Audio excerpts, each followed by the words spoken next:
Hello students, today I am going to discuss a very important topic in data compression, that is Huffman coding.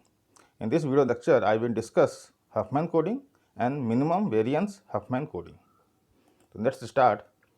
What is Huffman codes?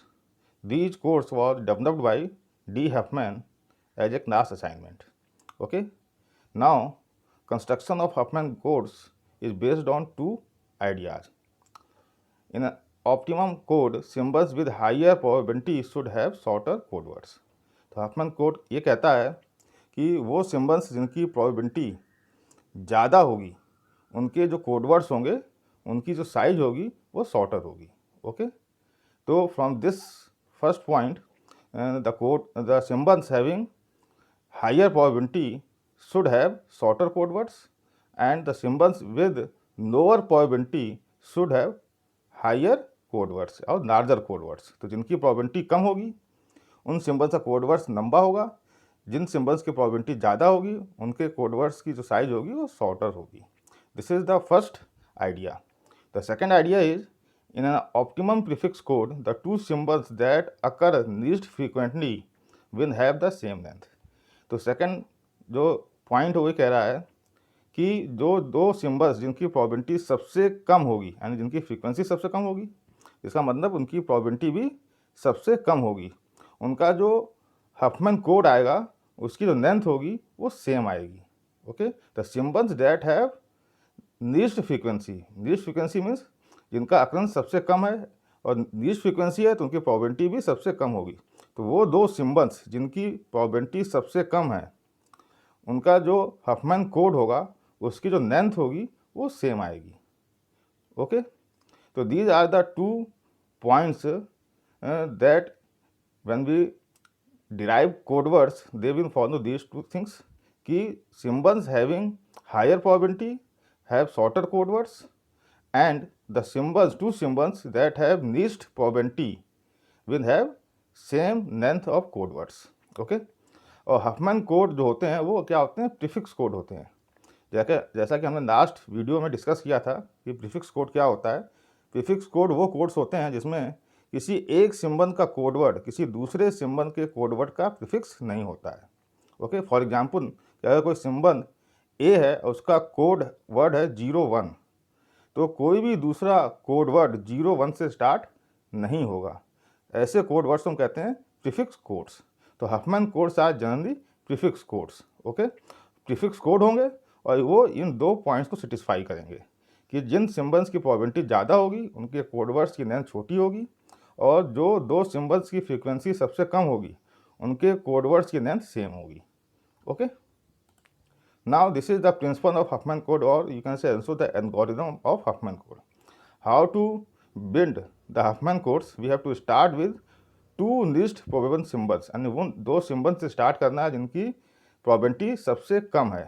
Okay, तो हमें पहले करना क्या होगा कि जितने भी सिम्बल्स हैं उनको descending order of there probability arrange करना होगा और फिर उन दो सिम्बल्स को लेना होगा नीचे से जिनकी प्रोबेबिलिटी सबसे कम होगी. वो दो सिम्बल्स को क्या करना है, उन दो सिम्बल्स को मान लीजिए कि जो पहला सिम्बल है उसका कोड वर्ड है M0. ओके, M क्या है, it is a string of 01 और जो सेकंड सिम्बल है उसका जो कोड वर्ड है वो है M1. ओके, M क्या है, स्ट्रिंग ऑफ 01.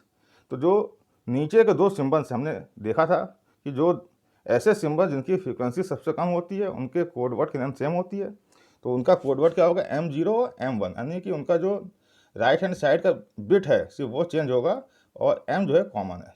फिर हमें करना क्या है कि इन दोनों सिम्बल्स को क्या कंबाइन करके एक नया सिम्बल बनाना है. ठीक है, जो नया सिम्बल बनेगा उसकी जो प्रोबेबिलिटी होगी वो इन दोनों सिम्बल्स के प्रोबेबिलिटी का सम होगी. ओके, अभी जो नया सिम्बल आया है और जो रिमेनिंग सिम्बल्स है उनको फिर से हमें असेंडिंग ऑर्डर में अरेंज करना है. ठीक है, और इसी प्रोसेस को बार बार रिपीट करते रहना है जब तक कि हमारे पास सिर्फ एक सिम्बल बच ना जाए. तो recursively determine the bit pattern M using the new alphabet set. तो इन दो स्टेप्स को रिकर्सिवली हमें परफॉर्म करते रहना है तब तक कि we are left with a single symbol. This is the principle और एल्गोरिथम फॉर हफमैन कोड्स. तो अब इस जो प्रिंसिपल है, जो एल्गोरिथम है, उसको अप्लाई करते हैं with the help of an example. So that A is a set of alphabets. हमारे पास 5 सिम्बल्स हैं, A1, A2, A3, A4 और A5. Okay, we have given 5 symbols और उनकी प्रॉबिलिटी गिवन है. ठीक है, तो हमें करना क्या है फर्स्ट स्टेप में कि हमें इन सारे सिम्बल्स को इनकी प्रॉबिलिटी के अकॉर्डिंग डिसेंडिंग ऑर्डर में अरेंज करना है. तो आप देख सकते हैं हाईएस्ट प्रॉबिलिटी किसकी है, A2 की है, तो पहले A2 आएगा. फिर 0.2 और 0.2 के दो सिम्बल्स इनकी सेम प्रॉबिलिटी है, तो उनको आप किसी भी ऑर्डर में लिख सकते हैं. तो पहले हमने A1 लिखा और फिर हमने क्या लिखा है, A3 लिखा हुआ है, और फिर ये आपका A4 एंड A5 है. तो फर्स्ट स्टेप ये है, you have to arrange these symbols in the decreasing order of their probability. ठीक है, फिर हमें करना क्या है कि नीचे से दो सिम्बल्स लेने, मतलब वो दो सिम्बल्स जिनकी प्रॉबिलिटी सबसे कम है, तो वो A4 और A5 है.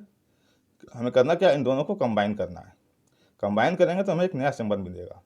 जो नया सिंबल होगा उसकी प्रॉबिलिटी क्या होगी, इन दोनों सिंबल्स के प्रॉबिलिटी का सम होगी. तो जो नया सिंबल मिलेगा उसकी प्रॉबिलिटी क्या हो जाएगी, 0.1 प्लस 0.1 दैट इज 0.2. ओके, तो आप इस पूरे स्टेप को जो हमने यहाँ पे टेबुलर फॉर्म में शो किया है, इसको आप ट्री के फॉर्म में भी रिप्रेजेंट कर सकते हैं. आप देख सकते हैं this tree is called Huffman tree. Okay, तो हमने A4 लिया और A5 लिया, इन दोनों को हमने क्या किया, कंबाइन किया, तो एक नया सिंबल मिला जिसकी प्रॉबिलिटी क्या होगी, A4 और A5, 0 प्लस 0.1 और 0.1 का सम दैट इज 0.2. तो ये एक नया सिंबल मिला. ठीक है, और A4 को हमने लेफ्ट साइड बनाया और A5 को हमने राइट साइड बनाया. ओके, हम क्या कर रहे हैं कि जो लेफ्ट ब्रांच है इसको हमने 0 असाइन किया और जो राइट साइड का ब्रांच है इसको 1 असाइन किया. आप इसको रिवर्स भी कर सकते हैं.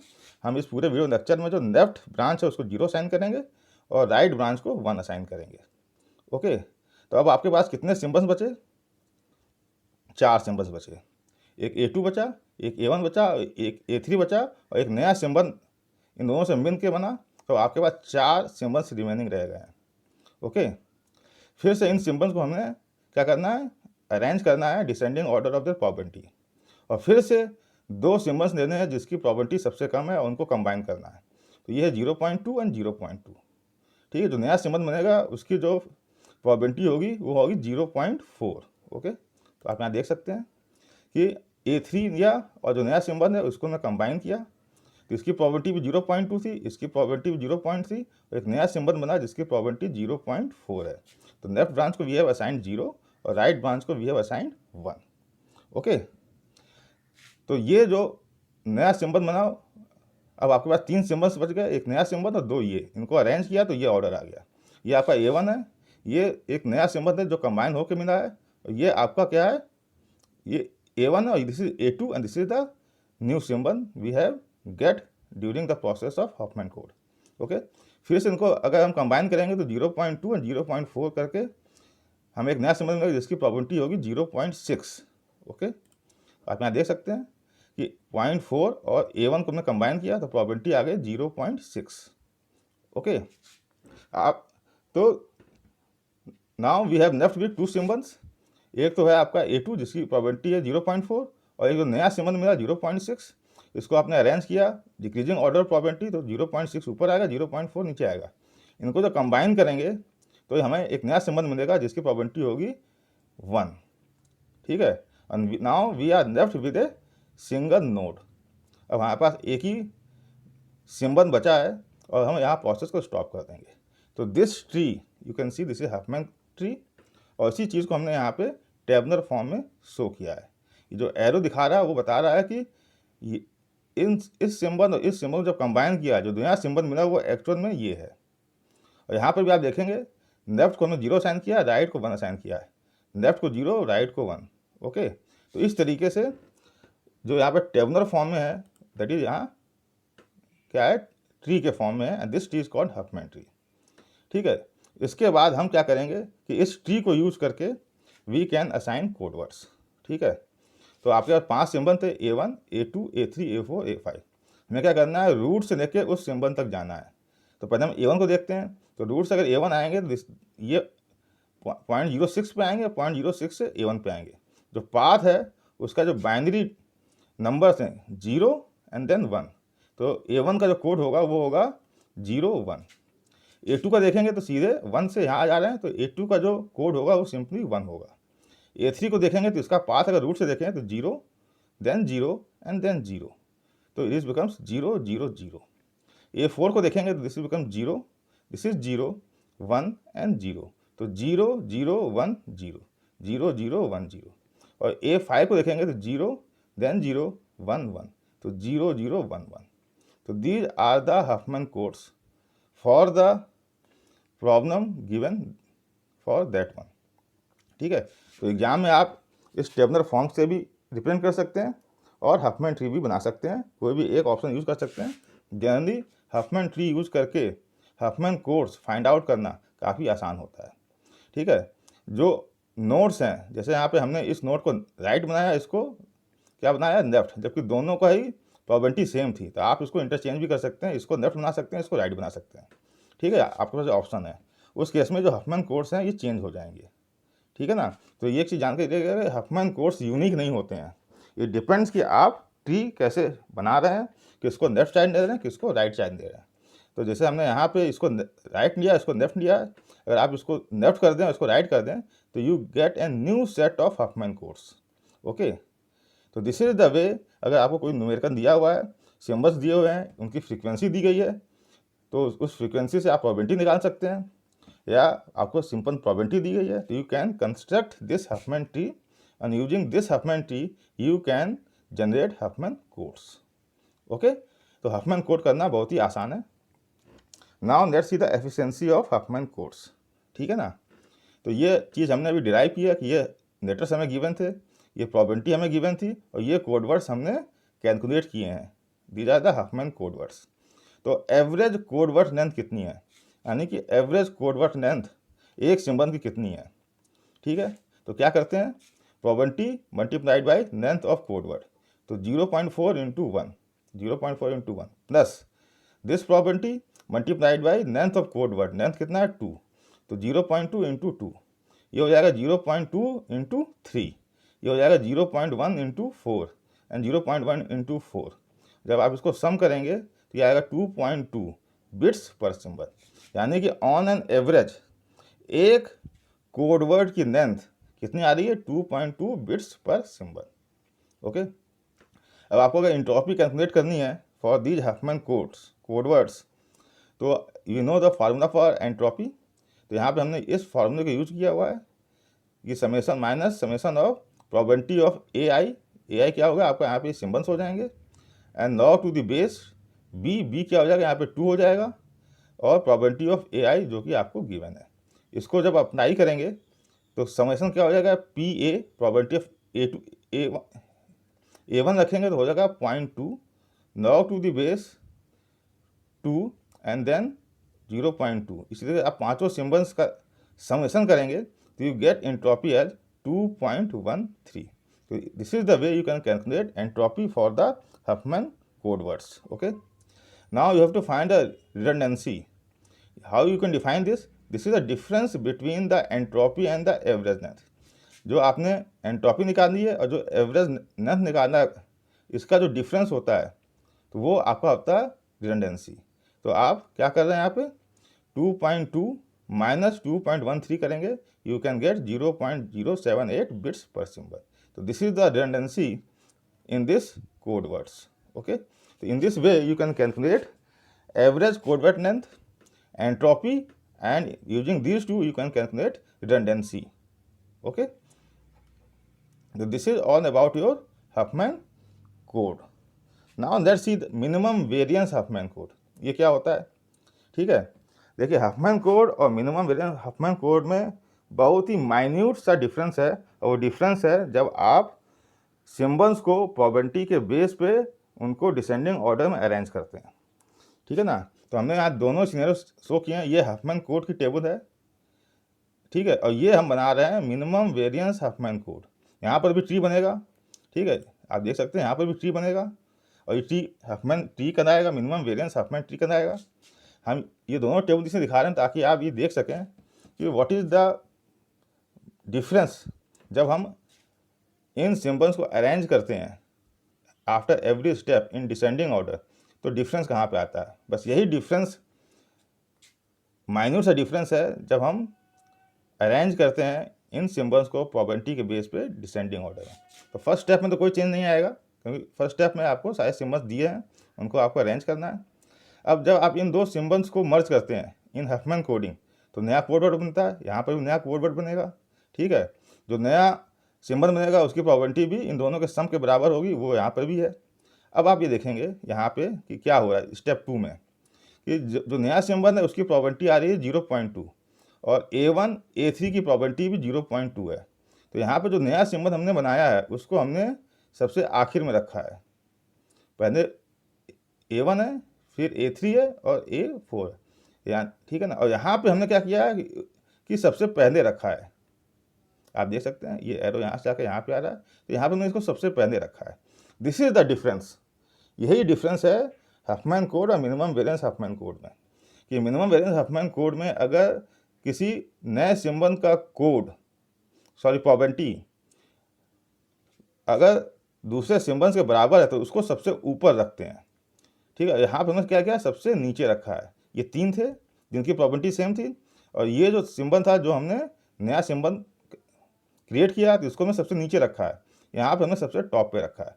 दिस इज द डिफरेंस, कि जब भी हम डिसेंडिंग ऑर्डर में प्रोबेबिलिटीज के अकॉर्डिंग सिंबल अरेंज करेंगे, तो अगर जो नया सिंबल की प्रोबेबिलिटी प्रीवियस सिंबल के बराबर है तो उसको हम टॉप पे रखेंगे।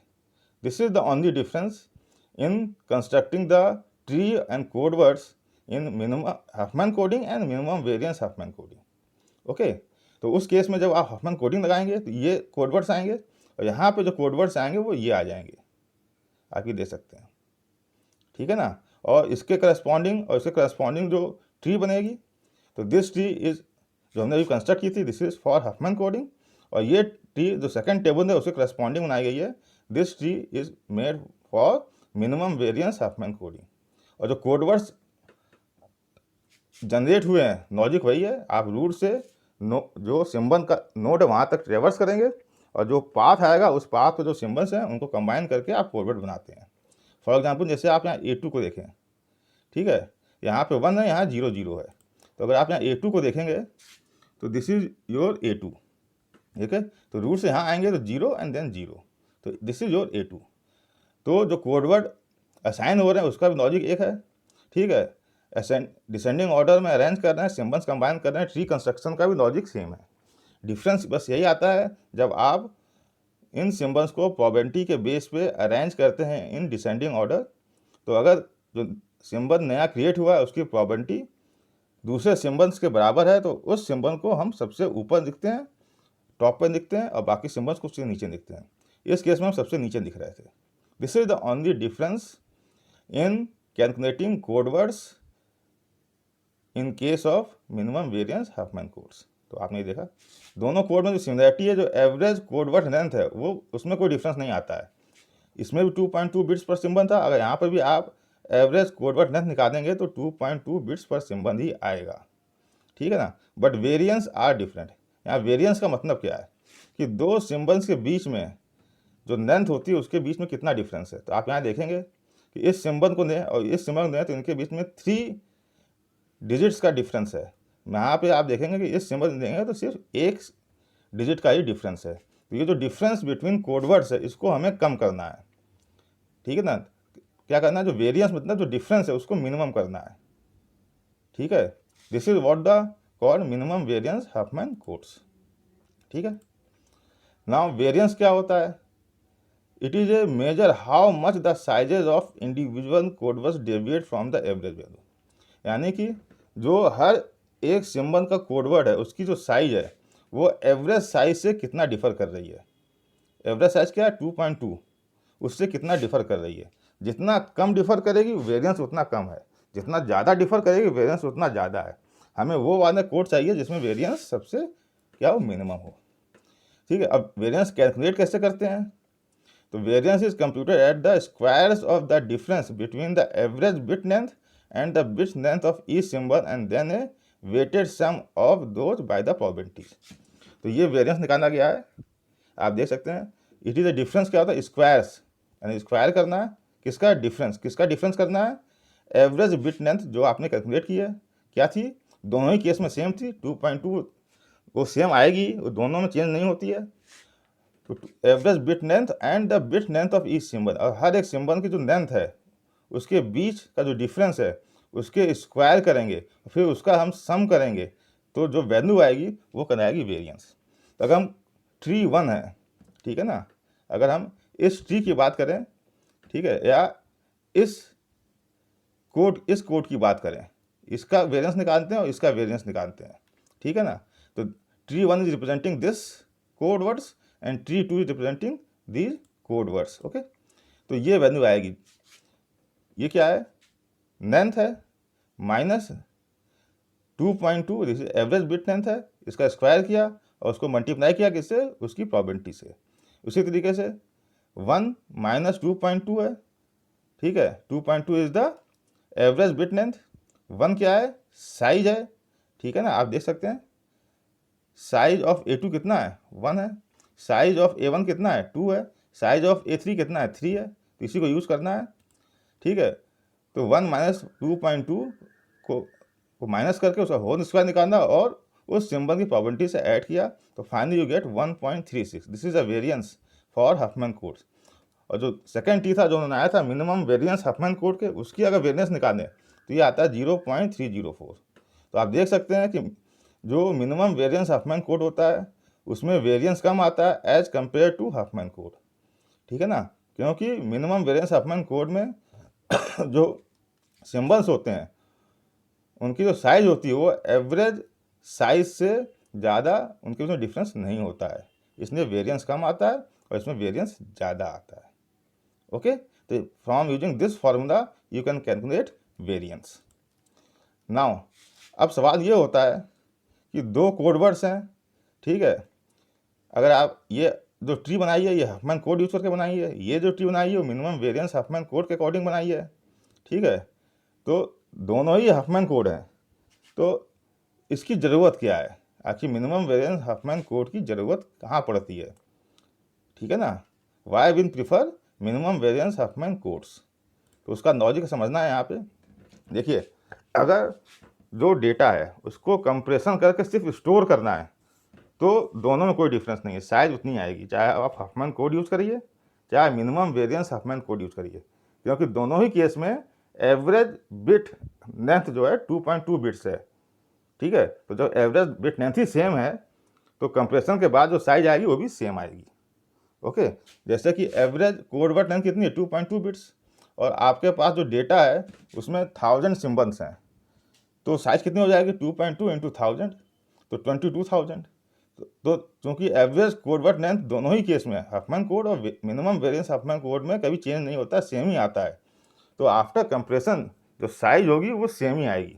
तो आपको सिर्फ डेटा को कंप्रेस करके स्टोर करना है, तो either you can use Huffman code और minimum variance Huffman code, size compress file की साइज पे कोई असर नहीं पड़ेगा।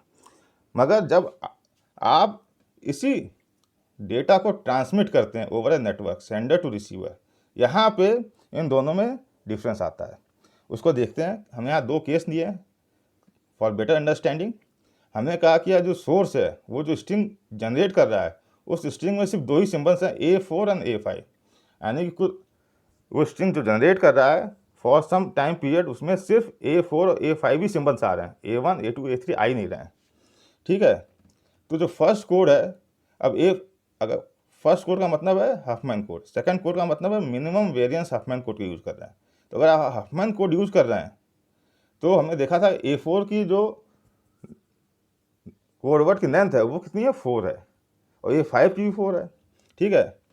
तो अगर आप 1000 सिम्बल्स पर सेकेंड सोर्स जनरेट कर रहा है और उस सिम्बल्स में सिर्फ A4 और A5 हैं, ठीक है ना, तो 1000 सिम्बल्स हैं और A4 A5 की साइज क्या है, 4 बिट्स, तो 1000 इंटू 4 करेंगे, ठीक है ना, तो ये हो जाएगा 4000 बिट्स, ठीक है ना, 40,000 बिट्स, इसको आप 10,000 करेंगे, 10,000 सिम्बल्स, ओके, तो ये हो जाएगा 40,000 बिट्स पर सेकेंड, ओके।